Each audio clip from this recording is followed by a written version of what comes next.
பழனி தண்டாயுதபாணி சுவாமி கோயிலுக்கு சொந்தமான 100 கோடி ரூபாய் மதிப்புள்ள நிலத்தை வெறும் முறைகேடாக பத்திரப்பதிவு செய்த வழக்கில் சிபிசிஐடி போலீசார் விசாரணையை தொடங்கியுள்ளனர்.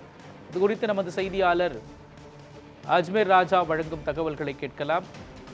அஜ்மீர் ராஜா, இந்த வழக்கு குறித்த முழுமையான விவரங்களை பதிவு பண்ணுங்க.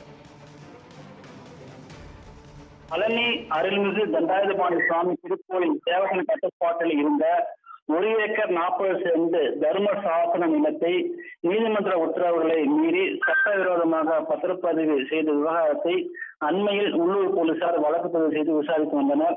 இந்த நில மோசடி உள்ள கூட்டுச்சதி மற்றும் உயர்மட்ட அதிகாரிகளின் தொடர்புகளை வெளிக்கொண்டு வர வழக்கை சிபிசிஐடி பிரிவுக்கு மாற்றி தமிழ்நாடு அரசு உத்தரவு பிறப்பிக்கப்பட்டிருந்தது.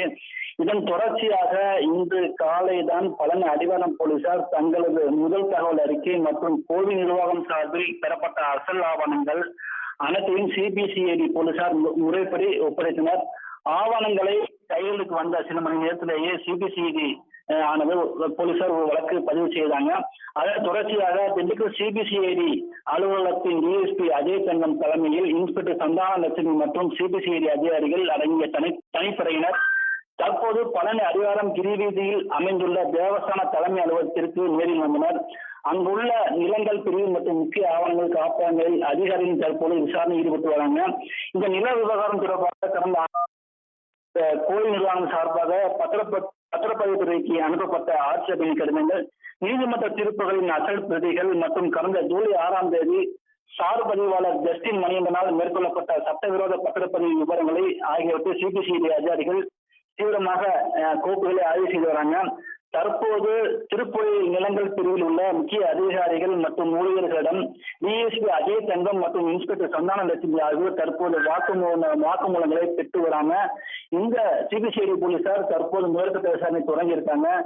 இந்து சமய அறநிலையத்துறை அலுவலகத்தில் மீண்டும் இது தொடர்பாக பத்திரப்பதிவுத்துறை அலுவலகத்திற்கு செல்வார்கள். அங்க எந்தெந்த மாதிரியான ஆவணங்களை பதிவு செய்தார்கள் போன்ற ஆவணங்களை அங்க பெறுவார்கள்.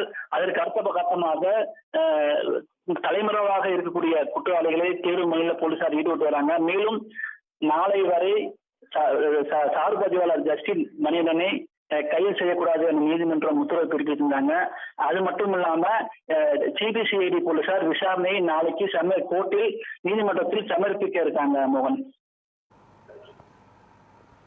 விவரங்களை வழங்கியதற்கு நன்றி அஜ்மீர் ராஜா.